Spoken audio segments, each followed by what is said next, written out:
Reporter Elizabeth Roman of the Republican MassLive and El Pueblo Latino recently delved into the details of a new study from researchers at UMass Boston on how much Latino workers are paid. What she learned, she said, left her disheartened. Latinos in Massachusetts earn significantly less money than non-Latinos, regardless of educational background. To find out more, Carrie Saldo sat down with Roman and David Cort, Associate Professor of Sociology at the University of Massachusetts, Amherst.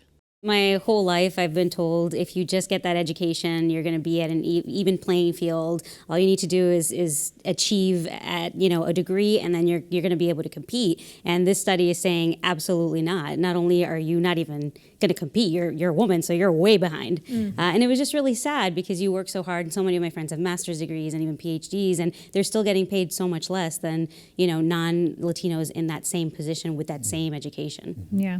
Professor, for you, when you took a look at the report, kind of overall reaction to it? I was not surprised, and I'm sorry to say that. From the things I've read and from my own work, the penalty for being a minority, Latino or Black, is not erased even if you have credentials. So for me, the report was not surprising, but also disheartening because some of the widest disparities between Latinos and non-Hispanic whites were in occupations where it requires a lot of skill to do the job. Yeah, so you're more likely to have the college debt, yes, or accrued other forms of debt to get that licensure, yes, or that level of education. Yes, absolutely. Now, the report doesn't get at the why, yes, of what's driving this, but Liz, curious to hear from you, once you published your most recent report on MassLive and in the Republican, did you hear from community members or reaction from people about why they think these statistics are what they are? Yeah, well, I had talked to Carlos Gonzalez, the state representative. He's with the Black and Latino Caucus, and this is something that they've been looking at as well. And also with Phil Granberry, who's the man who did the study, and he specifically didn't put in the why because he wanted to show this disparity. He wanted it to be acknowledged by the legislature because there is a Latino advisory council for the governor. Yeah. So he's hoping that they're going to take this opportunity and start maybe funding some programs and also give him a chance to now do a study that says what are the problems. He talked about maybe it's because a lot of Latinos are concentrated in cities that are struggling. Obviously there's racial disparities, so there's a lot of reasons why it could be, and I think people are interested to see what's going to happen. I don't think it'll just stay at this. Professor, for you, as you've looked at wage gap, maybe not specifically for this study, but looked at other studies, have you looked at the why, have a sense of that? Yeah, so, funny you should say that. I'm involved in a large-scale wage gap study looking at Western European countries, myself and Don Thomas Kovic-Devi at the University of Massachusetts. And, his basic argument is that a lot of these disparities that you see in the workplace originate in organizations. So once you think about the fact that any given worker is working in a specific organization where the negotiation for wages and movement up the occupational ladder is often really governed by what happens in that local area, then you understand that once we know something about what happens in organizations, then once those organizations can help us to think about how those wage gaps can be ameliorated. So really starting to pull that thread and hopefully yes, get to some solutions. Yes, but organizations are not something that have been studied in the context of wage gaps exclusively or extensively. So this is basically a new way of thinking about the source of these disparities. Is it because organizations don't necessarily want to open themselves up to that kind of a study? Oh, absolutely.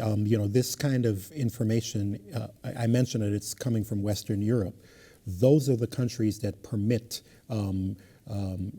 people to actually view their data with regard to organizations. Only very few companies permit that kind of viewing here in the United States. So we know that a lot of this is linked to organizations, but doing something about that is going to be hard unless we can get the correct data. Also, wage is something that people tend to keep quiet, keep to themselves. It's often discouraged in a workplace to discuss what you're earning, unless maybe you're in a Absolutely. union shop and that's public right. information. And not only that, but particularly women, but also Latinos and minorities in general, don't feel comfortable negotiating salary when they go in the first place. So they are offered a job, they're offered that salary, they accept it, and they kind of move on with their day. Some of them don't even know that you can negotiate, that you can sit down and talk about the things that you want. So that's a big problem as well. Absolutely. Another troubling piece in this report, they pointed out, so as Liz, you and I know, women earn, less than men. Typically it's about 79 cents to every man's dollar. And then Latinas in this report, as it points out, are earning even less than their male counterparts, either Latino or non-Latino. That's right. And also women are heads of household more often. It's a big deal. Yeah, so what, when we look at impact of that, Professor, how do you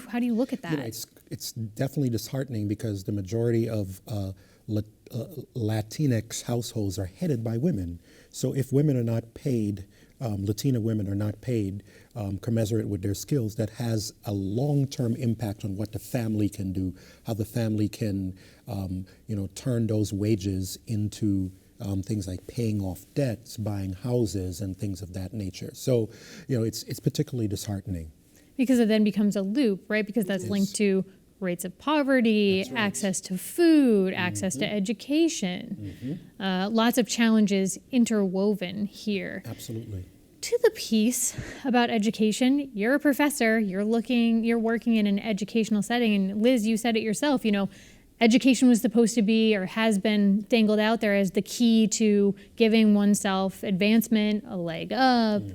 How do you make the case to students that look at this and say, I'm a Latino, I'm a Latina, and this bachelor's degree is not going to be the road to success? Yes. What I would say is that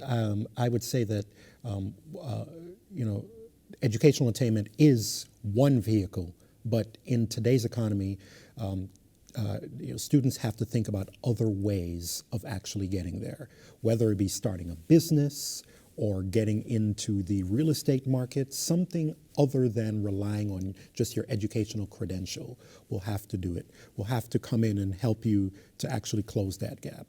And then, my colleague here was talking about negotiation. I think one of the things that colleges can do is talk to students about how to negotiate your wages, and that you don't necessarily have to accept the first thing that comes.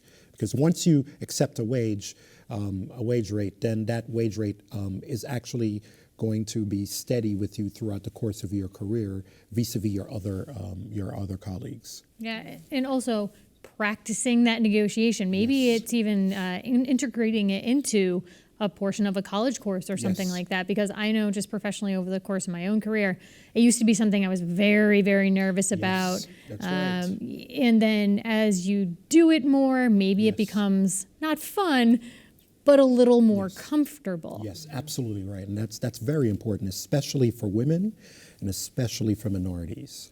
And I think networking is also something that Phil was looking at in the study, the idea that if you close off your social circle to the same people that you're always around, they're all earning about the same as you are earning. So you have to be willing to expand yourself out, maybe go to networking opportunities in larger cities in Boston or in Hartford, and meet people that could open doors for you that wouldn't be open in your kind of insular community. How do you hope that the information in this report is used? Well, I really hope that Phil is given the opportunity to do a follow-up study so that we can really look at the why.